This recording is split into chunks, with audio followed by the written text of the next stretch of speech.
അല്ല, പോലീസ് അന്വേഷണത്തിനെക്കുറിച്ച് തീർച്ചയായിട്ടും പോലീസ് അന്വേഷിക്കുമല്ലോ. കാരണം ഇതുപോലെ ഒരു ട്രാജഡി ഉണ്ടായപ്പോൾ പോലീസിൻ്റെ അന്വേഷണം വളരെ മെറ്റിക്കുലസ് ആയിരിക്കും. വളരെ ശാസ്ത്രീയമായിട്ട് അവർ തെളിവെടുപ്പ് നടത്തും. അപ്പോൾ അവരുടെ അന്വേഷണം ഏത് നിലയിലായെന്ന് എനിക്കറിയില്ല, എവിടം വരെ ആയിന്ന് അറിയില്ല. പിന്നെ എന്തെല്ലാം തെളിവ് അവർക്ക് ശേഖരിക്കാൻ ഒത്തു,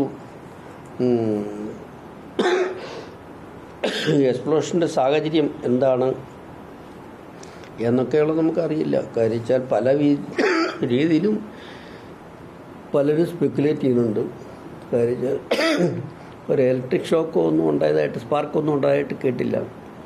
പിന്നെ ഇനി ഈ ഹാമറിങ് ഉണ്ട്, ഈ ഇത് അടിച്ചുറപ്പിക്കുകയാണ് ഈ ശക്തി കൂട്ടാൻ, പൊട്ടലിൻ്റെ ശക്തി കൂട്ടാനായിട്ട് ഇതൊക്കെ നിറയ്ക്കുന്നത്, വെടിമരുന്ന് നിറയ്ക്കുന്നത് കുറച്ച് ഫോഴ്സ്ഫുള്ളായിട്ടാണ്.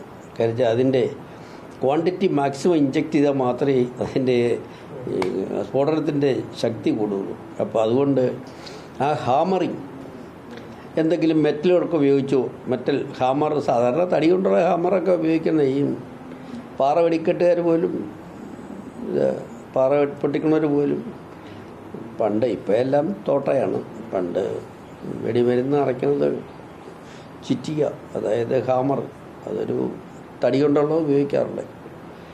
അങ്ങനെയാണ് സ്പാർക്കൊന്നും ഉണ്ടായില്ല. പിന്നെ മെറ്റലാണെങ്കിൽ അറിയില്ല എന്തൊക്കെയാണ് ഇതിന് കാരണം എന്നുള്ളതൊന്നും അറിയില്ല. ഇതൊക്കെ ചെന്ന് അന്വേഷിക്കുമ്പോൾ അറിയാം.